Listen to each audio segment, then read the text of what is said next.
ഇനിയിപ്പൊ ആ ബാക്കി സ്ഥലം കൂടി കിട്ടിയിട്ട് വേണമായിരിക്കും നിങ്ങളുടെ കടമൊക്കെ തീർത്തും മിണ്ടാതെ വീട്ടിലിരിക്കാൻ. അല്ലെങ്കിലും ആ സ്ഥലത്ത് എനിക്ക് എന്താ അവകാശമുള്ളത്? 4 വർഷം മുമ്പേ 22 പവൻ സ്വർണം തന്നിട്ടാ എന്റെ അച്ഛൻ എന്നെ കെട്ടിച്ചു വിട്ടത്. അത് എന്റെ സേഫ്റ്റിക്ക് വേണ്ടിട്ട്. എന്നിട്ടിപ്പോ ഈ കയ്യിലും കഴുത്തിലും ഇട്ടിരിക്കുന്നതല്ലേ, വേറെ എന്തെങ്കിലും എന്റെ കയ്യിൽ ബാക്കിയുണ്ടോ?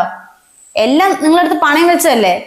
കല്യാണത്തിന് ശേഷം എന്തെങ്കിലും ഭർത്താവിനെ കടമുണ്ടെങ്കിൽ അത് തീർക്കേണ്ട ഉത്തരവാദിത്വം ഭാര്യയ്ക്ക് തന്നെയാ. പക്ഷെ കല്യാണത്തിന് മുമ്പ് നിങ്ങൾ നിങ്ങളുടെ വീട്ടുകാരും വരുത്തി വെച്ച കടം തീർക്കാൻ വേണ്ടിട്ടല്ല എന്റെ സ്വർണം കൊണ്ട് വെക്കേണ്ടത്. എനിക്കിപ്പോ തോന്നുന്നത് നിങ്ങൾ ഇതിനു വേണ്ടിട്ട് തന്നെയാ ഇപ്പൊ എന്നെ കല്യാണം കഴിച്ചതെന്നാ. അപ്പൊ അതാണ് തമ്പുരായിട്ട് തെരച്ചു വെച്ചിരിക്കുന്നില്ലേ? എടി നിന്നെ കിട്ടിയ നക്കാപ്പിച്ച ശ്രീധരൻ കൊണ്ട് വേണ്ട എന്നെ കടന്നു തീർക്കാൻ. ആ ഒരു സമയത്ത് നീ വെച്ചുപോയി അല്ലേ? അല്ലെങ്കിൽ ആ സ്വർണം ഞാൻ എടുത്ത് നിനക്ക് ചോദിക്കാൻ എന്ത് യോഗ്യതകള്? പണ്ടത്തെ ആൾക്കാർ ഈ സ്ത്രീധന സമ്പ്രദായം കൊണ്ടുവന്ന് വെറുതെ അല്ല. നിന്നെ പോലുള്ള പെണ്ണുങ്ങളൊക്കെ കല്യാണം കഴിഞ്ഞാലേ ഭർത്താവിന്റെ വീട്ടിലായിരിക്കുന്നത്.